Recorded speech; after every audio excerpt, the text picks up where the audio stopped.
Bhojpuri industry है जिया कोनो कुत्तो स्टार के मुंह पे मूत के चल जाई।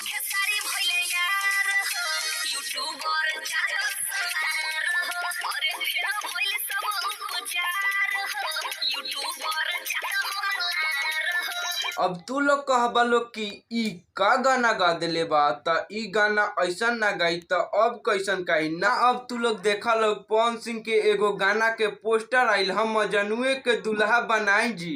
अब पवन सिंह ऐसन ऐसन गाना गई हन त हई आदमी होइसन के नु गाना गाई। इसे आज खेसारियो लाल के नया गाना आइल ह त चले के मर्दे देखे के कि उनकर गानवा कैसन बा। चलो भाई।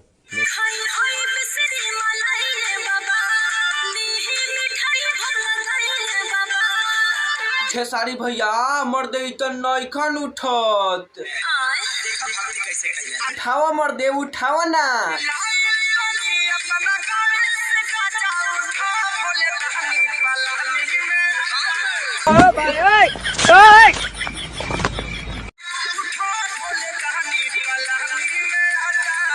पलानी में क्या करे जइबो ओही जिया गांजवा पिया खिया द।